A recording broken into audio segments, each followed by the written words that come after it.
Chicago Cubs fans, meet your new player. His name is Joc Pederson. The longtime LA Dodger has joined the Chicago Cubs on a 1 year, $7 million deal. His career stats with the Dodgers, he had a 2.34 average. He had 123 home runs, 108 doubles, and he played in 687 regular season games for the Dodgers, and he was a one-time All-Star. And the source for this was ESPN. You know what, Nate? I'll start with you first. Your thoughts on Joc Pederson joining the Chicago Cubs? Well, first of all, congratulations to Joc Pederson and the Chicago Cubs. Obviously, this is a guy that's very, in my opinion, he's one of the more underrated players in the league. He's good at it all. You know, he can play the outfield, he can hit. Is he the best at it? No, but he can do it and he can do it really well. I'll talk on both sides, all right? I don't think this is going to be too big of a deal for the Los Angeles Dodgers. I mean, they got all the firepower in the world to just fill in his spot, and boom, there you go. You already have a replacement for Joc Pederson. That's just the Dodgers. The Dodgers are an absolute money pit of a team. They can get whatever player they want at any time. And they can even go into their farm system and replace Joc Pederson. So I don't think this is going to be a big hit for the Los Angeles Dodgers. I'm going to be honest with you. I think they have way too many great hitters on that lineup for it to just be a big deal. I don't think it's going to affect them that much.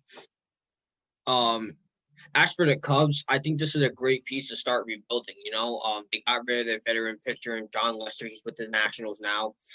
Kyle Schwarber also went to the Nationals. You know, there's rumors that Chris Bryant might be gone too, and we don't know if Anthony Rizzo's going to stay or not either. So this team's in a deep overhaul for a rebuild.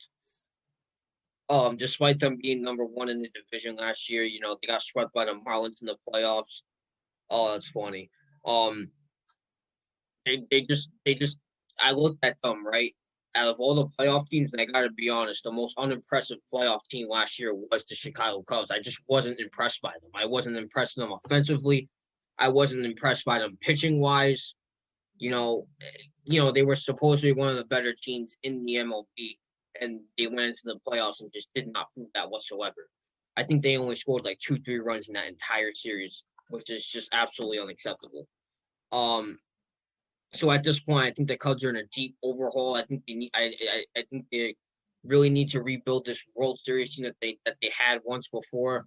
They can do it again, and I think Joc Pederson is a great piece to start with. You know, I can't tell you for sure if this team will make the playoffs. They probably will because the NL Central. I'm going to be honest with you, it's not the best division.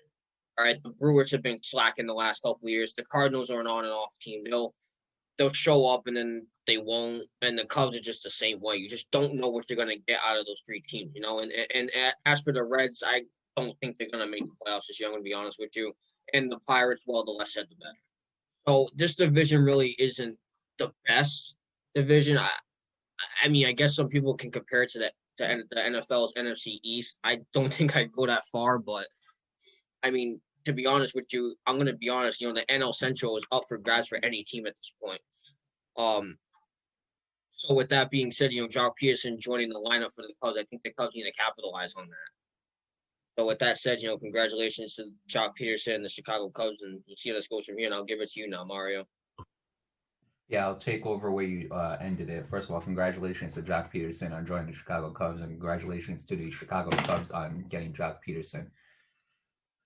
As for the Dodgers part, I mostly agree with you on the part where it's not going to be a huge loss. Now, we can't forget about Joctober, where he just went off that one October and, you know, he never looked back. I mean, he was very good. He was a big piece that a lot of those postseason Dodger teams. And I mean, obviously, I feel like Dodger fans are going to miss him because obviously it wasn't a trade, so they didn't get anything out of him. But I mean, you know what? It's better off that they do this now because there were times where he could have been traded. Like the Red Sox trade, the Red Sox could have had a chance to get Joc Pederson. You know what I'm saying? So like the fact that they're just giving him away and like they get money for it, I guess it works. Here's why I don't agree with you with the Cubs thing. The Cubs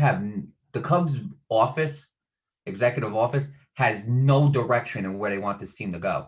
You got rid of Kyle Schwarber, okay? Chris Bryant's probably on his way out, all right? You got rid of John Lester. So you're getting rid of all these guys, right? And then now you remember when you get rid of a whole team, right? Most likely a good 9.5 out of 10 of the times, it's a rebuild, correct? So why are you signing a guy who's been there for 6 years? It doesn't make any sense to me to sign Joc Pederson as the Cubs. It doesn't. Not saying Joc Pederson's a bad player. He's not. But it doesn't make any sense to me how you're willing to get rid of all these guys and then get a guy who's been playing for 6 years. It doesn't make any sense. I think his All-Star year is behind him. I don't know if he'll ever make another All-Star team or not, but it just doesn't make any sense to me how you're getting rid of guy after guy after guy, and then you sign a 6-year veteran. I expect you to go in, if you're getting rid of all these guys, I expect you to go into a rebuild mode, not get a 6-year veteran. You're getting rid of veterans. I don't know if they're getting rid of veterans to sign other veterans. That doesn't make any sense to me. So, I mean, honestly, I'm going to be honest with you. I don't think the Chicago Cubs make the playoffs this year. I really don't. If it's a full season, I think the Brewers could do it. I think if Christian Yelich gets back on his high horse, I think he can do it.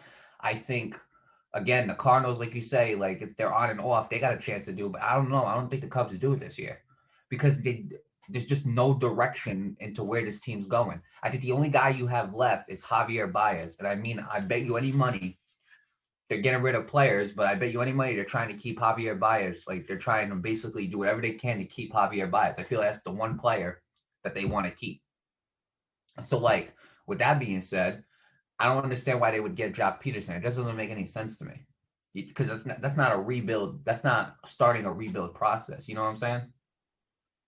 But I mean, you know what? Like, I mean, I'm not here to bash Joc Pederson. Joc Pederson I think he's a very good postseason player. He has a lot of postseason experience. Chicago Cubs have a decent amount, but I wouldn't say they have as much as Joc Pederson. I know they won the World Series, but like besides that, Nate, come on. Like if we're looking at postseason experience, I think Joc Pederson beats them all. Going to what, 3 finals? 3 World Series. One. I mean, my bad. World Series, going to 3 World Series and winning 1. I mean, I think he has more postseason experience, but like, it doesn't make any sense to me as to why the Cubs would take Joc Pederson and get rid of all these other veterans to sign another veteran. It doesn't make any sense to me. But I mean, with that being said, I do wish the Chicago Cubs the best of luck. I do wish Joc Pederson the best of luck. And hell, maybe I'm wrong. Maybe his best years of baseball have yet to come. But I mean, only time will tell. And I'm very interested to see how Joc Pederson will perform this season. Yeah, and I just want to pick up by saying this. I don't know. I get where you're coming from, but maybe it's their version of rebuild. I don't know. I can't tell you for sure. As for the Cubs not making the playoffs, the reason why I don't agree with you is because you're absolutely right. The Cubs have no idea what they want to do, but neither do the Brewers and neither do the Cardinals. All right, I just said it the last 2 times. The last 2 years, the both teams really haven't been all that productive. The Brewers went far in 18, got beat by the Dodgers, and after that, it's just been like, this team is just, I don't know, they're like average, I guess you could. Same thing with the Cardinals. I mean, they made it to the championship series a couple years ago and got swept. And I'm going to be honest, I expected that. I didn't think they were going to beat the Nationals that year, and they barely made the playoffs this year. So, well, if Christian Yelich gets back on track, I'm sure it'll be good. I don't think it's going to be enough for the Brewers to propel as one of the best teams in baseball. I think the Brewers need so much more than Christian Yelich to get that team going. No, I get what you're saying, but the one thing that a lot of these teams in the Central Division, correct? Yeah. Yeah, no, Central. A lot of these teams in the Central Division have is an identity. Right. The Cubs don't have that, I don't think. That's why I would say I don't think the Cubs are doing it. Yeah, that's true, yeah. Because despite the Brewers not having the greatest seasons, first of all, last season, here's what I'll say about last season. Not that it doesn't count, because obviously it does. But you only played 60 games. You only played around, 60 games? You usually play another 100 more than that. So ain't no telling what would have happened. You know what I'm saying? Right. If you would have gone another 100. We talk about the Marlins and how good of a team they were. If they would have had to play another 100 games, I don't think they'd make the playoffs. Yeah, right. So this season's different. As for the other ones, you got the year before that, I think the Brewers barely missed the playoffs, correct? In 2019, no, they barely made the playoffs, actually. Barely made it. All right. So, what I'm trying to say is the Brewers, the Reds, they have an identity. Something that the Cubs don't have. You don't see the Brewers getting rid of people, right? And, you don't see the Brewers getting rid of people and just signing random players. The Cubs are starting to they're not doing that, but it looks like a trend is starting with Joc Pederson. Right. The Reds know who their good players are. The Brewers know who their good players are. The Cardinals know who their good players are. The Cubs don't know that.